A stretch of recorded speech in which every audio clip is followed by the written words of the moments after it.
É o nosso privilégio estarmos juntos mais uma vez ao redor da Palavra de Deus, a Bíblia, pedir a Deus que nos abençoe, começarmos esse dia para que Ele nos ajude a focar aquilo que realmente tem importância.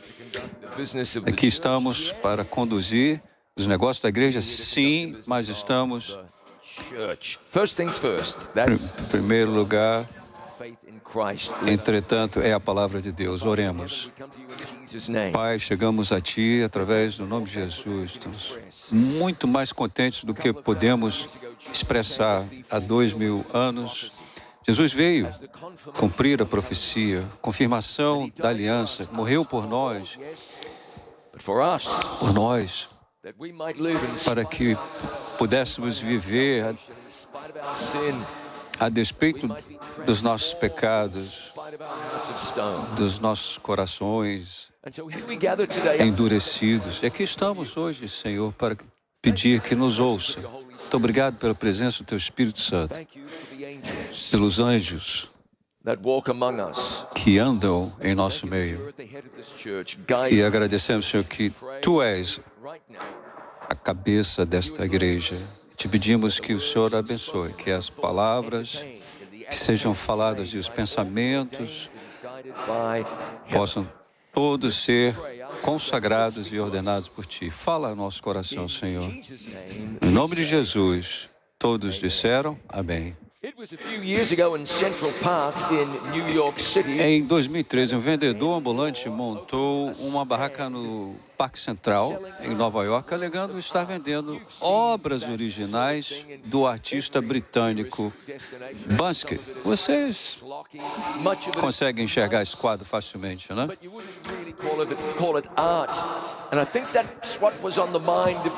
Então, o que estava na cabeça do povo naquele dia não era arte, né? Mas, embora Banksy, de Bristol, no oeste da Inglaterra, seja um fenômeno de arte contemporânea, os quadros estavam sendo vendidos por um valor muito baixo, por $60. Obviamente, um preço ridiculamente baixo para obras que poderiam valer dezenas de milhares. É uma piada.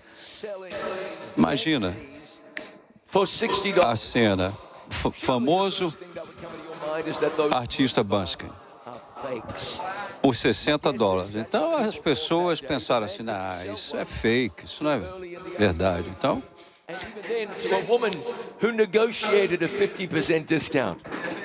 e uma mulher passou, vindo de Nova Zelândia, comprou duas. E depois um homem de Chicago comprou 4 das supostas obras originais, aproveitando a promoção, né? Acontece que os quadros eram realmente autênticos de Banksy. E as pessoas que o compraram por $60 ou menos poderiam, se quisessem, vendê-los até 100 mil cada. As pessoas que passaram por ali aquele dia simplesmente não reconheceram o valor da oportunidade diante delas. Aquelas obras realmente criadas por um artista famosíssimo perderam a oportunidade, poderiam ter feito uma pequena fortuna, simplesmente não sabiam o que eles tinham bem ali em frente deles.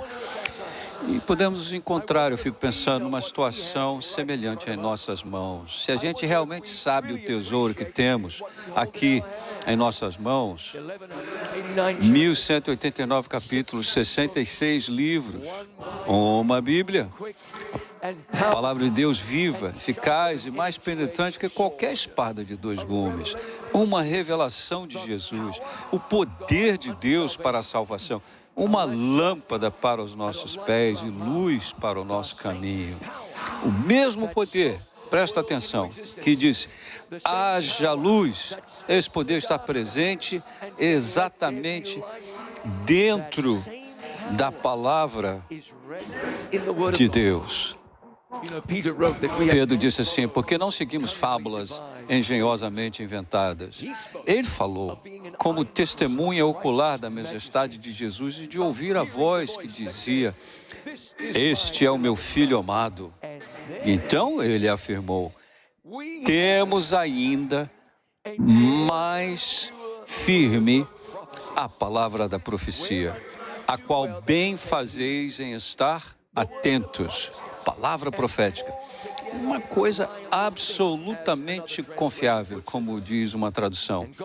Deus, meus queridos, nos concedeu grande luz ao nos abençoar com a profecia e com uma compreensão notável das profecias da Bíblia. Foi essa compreensão profética que capacitou o movimento adventista e o transformou em uma força dinâmica. Jesus foi o cumprimento da profecia. Não podemos negligenciar a palavra profética, queridos. O tempo apenas tornou a profecia mais relevante, não menos. Ela fornece ao mundo respostas claras para as suas dúvidas. Há muitas coisas que talvez nós, adventistas, sétimo dia, tomamos como garantidas. Babilônia, Medopérsia, Grécia, Roma. Roma se divide, o surgimento do chifre pequeno. Ensinamos isso às nossas crianças, enquanto muitos cristãos nem sequer ouviram falar disso. Sabe e entende, desde a saída da ordem para restaurar e edificar Jerusalém até o Messias, o príncipe, haverá 7 semanas e 62 semanas. 457, 27 e 31 DC. Na metade da semana fará cessar o sacrifício e a oferta de manjares. Depois, 34 depois de Cristo, e o Evangelho aos gentios. Então, 1844, quando Jesus entrou no lugar santíssimo do santuário celestial. Temos ideia do que possuímos, queridos? Temos os 1.260 dias, 1.290 dias, 1.335 dias. Apocalipse 12, 7 a 9. Houve batalha no céu. Miguel e seus anjos batalhavam contra o dragão. E batalhava o dragão e seus anjos. Mas, e agora vem, não prevaleceram nem mais o seu lugar. Foi precipitado grande dragão, a antiga serpente, Satanás, que engana todo mundo, foi precipitado da terra e os seus anjos, e o dragão irou-se contra a mulher. Conhecemos. E como que aconteceu isso? Foram atrás daqueles que guardam os mandamentos de Deus, o remanescente, o grande conflito. Queridos, fomos abençoados com luz. Temos realmente sido abençoados por Deus com grande luz. Apocalipse 13, uma besta sobe do mar e outra da terra. Identificamos essas bestas há 150 anos. E à medida que ensinamos essas profecias, os acontecimentos do mundo só confirmam quão corretas são nossas interpretações. É inegável, queridos irmãos e irmãs, que estamos caminhando rapidamente para o cumprimento dessas profecias. Uma imagem da besta. Proibição de comprar ou vender. A marca da besta. O número da besta. Nossos pioneiros pregaram tudo isso pela fé. Hoje, quase não é mais preciso fé para crer nessas posições escatológicas. Apocalipse 14, os 144 mil, as mensagens dos 3 anjos, o retorno de Jesus, as 7 últimas pragas, o mistério de Babilônia, a mãe das meretrizes e abominações da terra. Caiu Babilônia, sai dela, povo meu. Jesus voltando em um cavalo branco, milênio de Apocalipse 20, e vi um novo céu e uma nova terra. Aquele que testifica essas coisas diz, certamente cedo vem. Ora vem, Senhor Jesus. Esse é o poder, tem poder na palavra de Deus.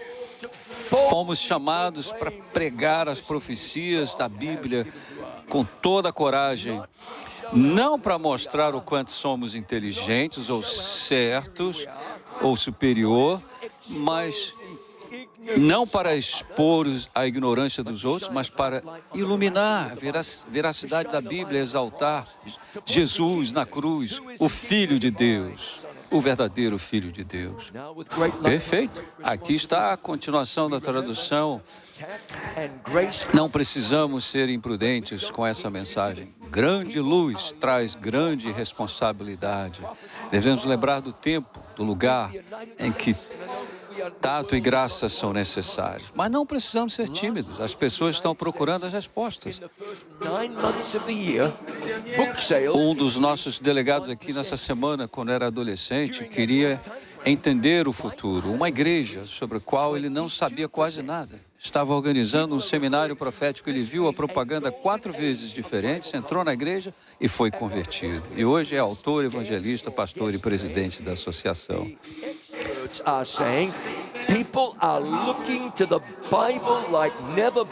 Esta é a mensagem para esse tempo. Não vamos sugerir que Deus nos deu a mensagem errada.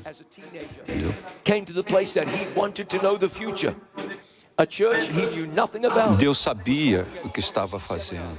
E Ele entende de salvação de almas mais do que qualquer um de nós. Fomos confiados com essa mensagem profética. As mensagens dos 3 anjos foram dadas por Deus a nós. Esta é a mensagem para esse tempo.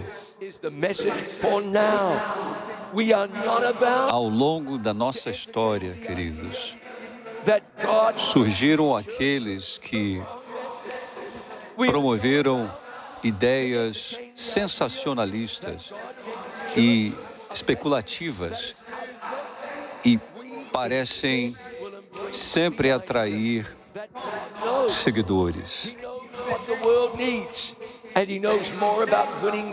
Uma razão para isso é que quando a igreja não ensina as profecias bíblicas, outra pessoa o fará. Se a igreja não alimenta o rebanho, se não define a mensagem, se não traz clareza profética, alguém mais o fará. E talvez você não goste do que eles vão enfatizar. Queremos evitar especulações. Elas não ajudam e sempre prejudicam. Sempre é esse papa, entre aspas, ou esse presidente, entre aspas. Mesmo que os estudantes da Bíblia saibam que esse não é o funcionamento da marca da besta. Não nos cobrimos de glória quando especulamos. Por exemplo, quando o último Papa, agora falecido, escreveu sobre mudança climática e chamou a guarda do domingo, alguns dos nossos membros e líderes entraram em pânico. Diziam, este é o fim. E agora que temos um Papa americano, as especulações são maiores.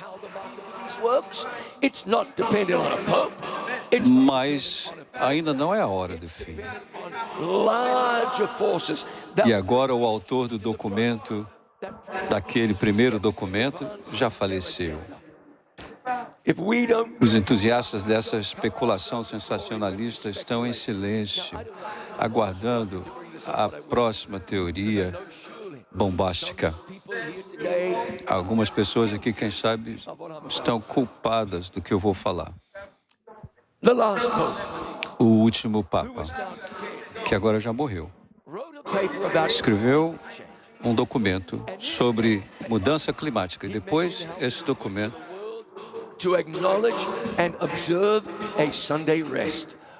Aí muita gente começou a ligar isso com a guarda do domingo. Explosões de mentes por todo canto da igreja. Agora sim, a mudança climática vai abrir o caminho para a marca da besta. E aquele Papa morreu e aquele escrito dele está esquecido. Tem gente que está conosco que quebraram a cara. Eles vão ficar esperando aí pela próxima ideia sensacionalista. Os queridos, não é assim que a gente deve fazer. Temos que ter responsabilidade ao proclamarmos a palavra de Deus. Só porque é sensacionalista e você pode conseguir um bom bocado de seguidores, não quer dizer que a gente deve fazer. Mas não muda o fato que Apocalipse 13 nos mostra que a adoração será grande, o grande tema no fim dos tempos. O sábado bíblico será rejeitado e um sábado falso será exaltado. Sabemos que a observância do domingo será imposta ao mundo. Há 6 anos. As pessoas ficavam pensando, como pode uma questão singular, despretensiosa, aparecer no cenário mundial e arrebatar o mundo inteiro? Lembra? A pandemia, globalmente. E não precisamos mais de provas de como as coisas podem se tornar globais rapidamente, como a sociedade está disposta a exigir conformidade. E é nesse contexto que o Apocalipse diz: eu vi outro anjo voando pelo meio do céu. Tinha o evangelho eterno para pregar aos que habitam sobre a terra, e toda nação, e tribo, e língua, e povo, dizendo com grande voz: temei a Deus e dai-lhe glória, porque é chegada a hora do seu juízo, e adorai aquele que fez o céu, e a terra, e o mar, e as fontes das águas. A mensagem dos 3 anjos.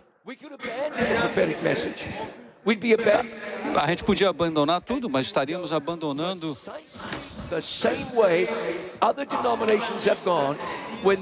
o nosso perfil denominacional. Tantos outros abandonaram a Bíblia e começam a introduzir um evangelho social.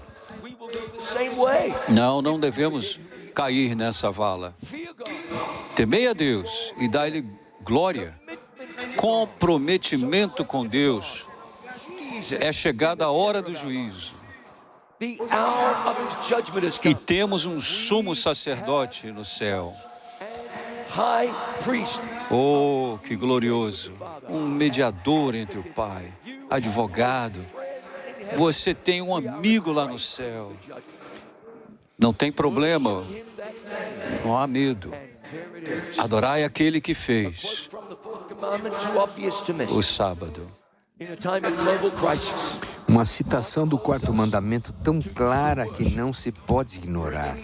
Em tempos de crise global, Deus chama a verdadeira adoração destacando o sábado. Isto é, firme como rocha, incontestável. Deus chama o mundo nos últimos dias da terra, apontando para o 4º mandamento como sinal de lealdade e fidelidade. Sinal do concerto que Deus estabeleceu.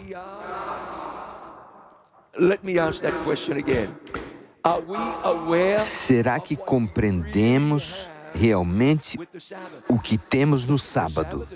O sábado é um sinal de justiça pela fé. Domingo é um ser humano dizendo: Deus não pediu, mas eu vou fazer do mesmo jeito.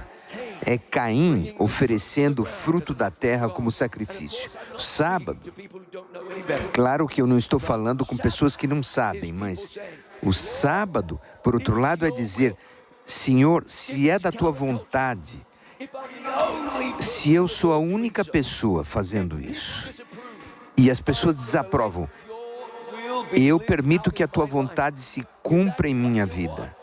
E é isso, se é isso que tu queres, eu me rendo. É Deus dizendo: permaneça firme.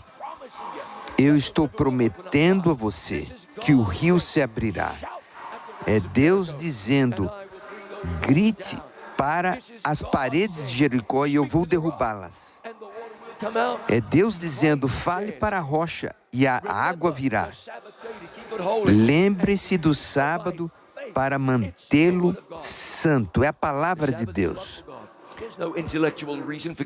Não há razão intelectual para guardar o sábado. Dá para guardar qualquer dia, logicamente. Mas Jesus escreveu em pedra com seu dedo. A Bíblia diz que o sábado foi feito para o homem. Ele escreveu com o seu próprio dedo. E havendo Deus terminado no sétimo dia a sua obra, descansou no sétimo dia de toda a sua obra que tinha feito. E abençoou Deus o dia sétimo e o santificou, porque nele descansou de toda a sua obra, criara e fizera. Isto está no segundo capítulo da Bíblia. 33º versículo da Bíblia. Assim como as pessoas no Central Park não reconheceram o valor das obras de Banksy, muitos ignoram o sábado hoje. Esta obra-prima criada pelo próprio Deus, sem perceber o tesouro que ela representa. Que ele representa. E talvez nós também possamos fazer isso. O sábado está no centro da história da criação e também na história da redenção. Com Jesus descansando no sábado, mesmo após sua morte. Deus está dizendo: isto é para você. Cuide da sua família, tome tempo para estar na imagem de Deus. O sábado aponta para a dependência de Deus. O sábado declara nossa dependência de Deus, reconhece a sua soberania como Senhor sobre tudo. Nós servimos a um Deus poderoso. Deus nos diz: o sábado, o sétimo dia é o sábado do Senhor. Ele diz: se desviares o teu pé do sábado, de fazer a tua vontade no meu santo dia, e chamares o sábado deleitoso, e santo dia do Senhor, digno de honra, e o honrares, não seguindo os teus caminhos, nem pretendendo fazer a tua própria vontade, nem falando palavras vãs, e aqui está a promessa: então te deleitarás no Senhor, e te farei cavalgar sobre as alturas da terra. E te sustentarei com a herança de Jacó teu pai, porque a boca do Senhor o disse. Não é legalismo, é fé na palavra de Deus. O coração do céu unindo-se ao coração da humanidade, a vontade humana se fundindo com a vontade de Deus. Com certeza, é o tempo de um reavivamento da observância do sábado entre o povo de Deus. Ellen White viu um tempo em que o povo de Deus sairia e proclamaria mais plenamente o sábado. É o povo de Deus, rendido a Cristo, que a vontade de Deus se manifesta mais plenamente em suas vidas. O sábado não é uma medida da nossa santidade, mas um meio pelo qual desfrutamos da santidade de Deus. Não é uma linha de separação entre salvos e perdidos. O sábado é o amor de Deus por nós, o nosso amor por Ele em resposta. O sábado é justificação pela fé. Não seja feita a minha vontade, mas a tua. Muitos já estiveram no Muro das Lamentações em Jerusalém e viram os judeus celebrando o sábado, dançando, sorrindo, orando, gritando, louvando. Claro, existe um nacionalismo ali. Mas quando lembramos que os judeus não conhecem o Messias, estão abraçando o sábado. E aí nós chegamos em nossas igrejas no sábado de manhã e dizemos: Deus abençoe. Parecendo um cemitério do que uma casa de oração. E aí ficamos pensando, por que nossa adoração é mecânica? O sábado não é um dia para sermões monótonos. Não é um dia para esperarmos passar, é um dia para nos alegrarmos. É o clímax, é o Monte Everest. É o clímax. Quando a palavra de Deus é aberta, o povo de Deus deve estar entusiasmado, contente, animado. Cada sábado, pão chegava e era colocado no santuário. Cada semana, pão fresquinho deve ser servido no sábado. It's not really about the Sabbath, is it? Now, of course it is, but you're hearing to what I'm saying. You're hearing what I'm saying. Jesus said, if you love Jesus disse, se vocês me amam, guardam os meus mandamentos. A questão é, aqueles que amam a Deus vão manter o sábado aqui na terra e vão guardar o sábado na terra. Não quero que sejamos legalistas, mas o sábado é o tempo de Deus. É um tempo santo. Lembre-se que Deus disse para Moisés, tire as suas sandálias porque este é um lugar santo. Uma coisa que eu gosto na Bíblia, que não importa qual a cor da sua pele, quando você vem a Cristo, você se torna parte do povo de Deus. O sábado não é um dia de restaurantes, de comércio, não é um dia de concerto, não é um dia de televisão ou de esportes. É um dia para Deus. É um dia para virmos para a fé em Deus. É um tempo santo. E se apelarmos ao Senhor, que possamos estar perto do Senhor, Jesus vai encontrar você no sábado e você não será o mesmo. Lembre-se do sábado para mantê-lo santo.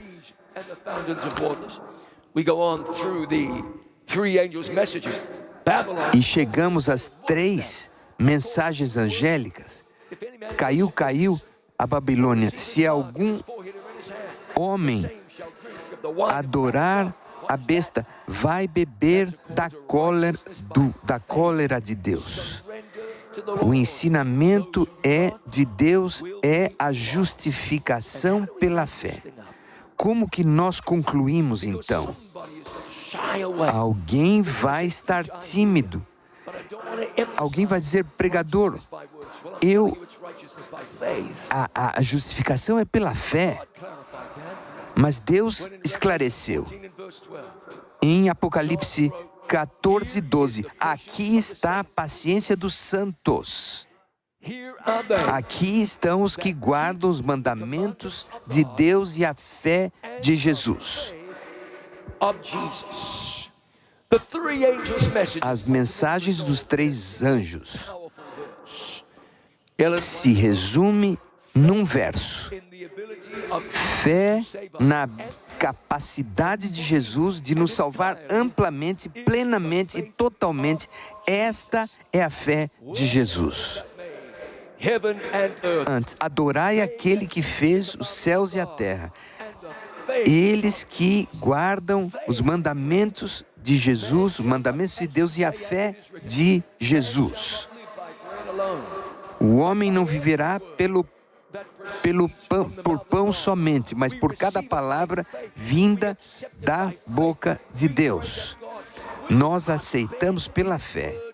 Deus não vai mudar a palavra para se adaptar a nós, mas vai nos transformar para nos trazer a palavra e a sua vontade. Nós vivemos por fé. E o que é a fé? Fé é confiar que a palavra de Deus vai cumprir o que diz, porque diz que Deus fará. Um centurião foi apresentado. Esse centurião tem feito tanto por nós. O Senhor realmente devia curar o servo dele. Eu vou à sua casa. Eu não sou digno, disse ele. Eu sou um homem com autoridade. Eu acredito que, se o Senhor falar somente, e o meu servo será curado. E Jesus disse: eu nunca vi uma fé como esta em Israel. Fé confiando na palavra de Deus, que há poder na palavra de Deus. Olhe para o cenário profético. Eu não preciso ver, eu acredito porque a palavra de Deus o diz. Havia uma mulher que por 12 anos sofria de uma doença hemorrágica e gastou com os médicos todos os seus bens. E ela disse: se eu apenas tocar suas vestes, serei curada. Ela se aproximou de Jesus na multidão e tocou na orla do seu manto. Não há salvação em simplesmente tocar numa roupa. Mas a Bíblia diz: imediatamente cessou o fluxo de sangue. Mas Jesus sentiu que saiu o poder dele. E perguntou: quem me tocou? E os discípulos disseram: mestre, a multidão te aperta de todos os lados. Que quer dizer quem me tocou? Jesus disse à mulher: filha, tem bom ânimo, a tua fé te salvou. Ela acreditou que há poder em Cristo. Nós acreditamos que existe poder na sua palavra. E se nós o tocarmos, Ele vai nos curar. E se nós abraçamos a sua palavra e andamos segundo a sua vontade, temos comunhão uns com os outros. E o sangue de Jesus nos limpa de todo o pecado. Jesus está procurando aquele toque da fé. Nós podemos ser tão formados academicamente, de tal maneira que não compreendemos e recebemos a simples palavra de Deus. Saímos do caminho. Temos que voltar em humildade e simplicidade para abraçar a palavra de Deus. Não precisamos duvidar a palavra de Deus. É a palavra de Deus. E Deus nos dá esta palavra. Quando uma mulher de Canaã veio, sul do Líbano: tem misericórdia de mim, Senhor, filho de Davi. Minha filha está horrivelmente endemoniada. Jesus a ignorou. Em seu silêncio, os discípulos sugeriram que ele a mandasse embora. Quando Jesus finalmente falou, disse: não fui enviado senão as ovelhas perdidas da casa de Israel. As ovelhas não seriam desviadas. Mesmo quando Jesus disse: não é certo tomar o pão dos filhos e lançá-lo aos cachorrinhos, ela não recuou, ela não se desanimou.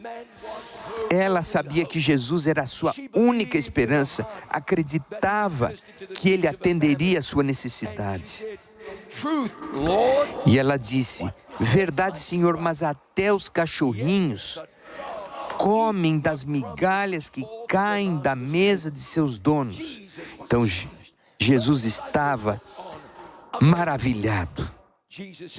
Jesus disse: ó mulher, grande a tua fé, seja feito contigo como queres. E a sua filha foi curada naquela mesma hora. Fé, amigos de Deus.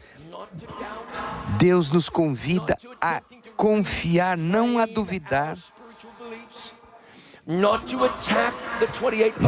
não devemos atacar as 28 declarações fundamentais. Nós não devemos ser a autoridade nós mesmos. Não devemos expressar palavras que vão colocar dúvida no coração de outros. Não há razão por que não possamos confiar na palavra de Deus, a rocha do Senhor. Nós podemos pregar as 3 mensagens angélicas, exaltar a Jesus, pregar o sábado, convidar as pessoas a se unirem à igreja de Deus. Jesus está falando conosco quando Ele disse: Será que o Filho de Deus encontrará fé quando ele virá a esta terra? Por que não nos segurar a esta palavra de Deus e ao Evangelho? Fé. Neste ano, um homem faleceu aos 80 anos. Estava vivendo na cidade litorânea de New South Wales, Austrália. Ele era conhecido o homem do braço de ouro. Por quê? Durante a sua vida, ele doou plasma quase 1.200 vezes. Descobriu-se que o seu sangue possui uma propriedade especial. You see, when he wore a younger man's clothes, it was recognized that there was a Eles descobriram que havia uma propriedade no sangue deste homem que era necessária para usar num remédio que salvaria a vida de bebês em risco, sabendo o que estava acontecendo. Cada 3 semanas ele doava o seu sangue. E quando ele morreu, havia um total de 2,4 milhões de bebês que foram salvos por causa do sangue deste homem. 2.000 anos atrás, Jesus derramou o seu sangue pelo mundo. Ele abriu seus braços e eles penetraram com pregos naqueles braços. Estamos falando do sangue de salvação de Jesus. O sangue de Jesus é suficiente para salvar a todos, centenas, milhares, milhões e bilhões de pessoas, porque há poder no sangue de Jesus derramado na cruz. Podemos crer nesta realidade. Vamos proclamar esta realidade. E vamos olhar para Jesus pela fé, sabendo que o seu sangue nos salva e a todos que vêm a Ele. Hoje devemos ser tocados pelo sangue de Jesus, entregues a Jesus, reclamando o poder de Jesus em nossa vida. Que o Senhor Jesus volte em breve e olhamos para aquele dia quando diremos: nós não somos salvos por obras, mas pela graça do Senhor. Devemos orar a oração da fé para Pai que estás nos céus. Vimos ao Senhor, a Jesus, pela fé e escolhemos vir a Ele. Te agradecemos pela história da criação. Cremos pela fé. Te agradecemos pela história da redenção e cremos. Te agradecemos pela mensagem que o Senhor nos deu como povo e cremos. E vamos proclamá-la pela fé. E agradecemos-te pelo sangue. Davi disse: o que é o homem? O que são as pessoas que o Senhor se importa com ele, com as pessoas? Limpa-nos com teu sangue. Se esta é a tua oração, levante a sua mão. Que o Senhor nos lave no seu sangue. Faz a nossa fé crescer, torna esta fé forte no Salvador Jesus Cristo. Nós oramos pela fé em Jesus. Amém.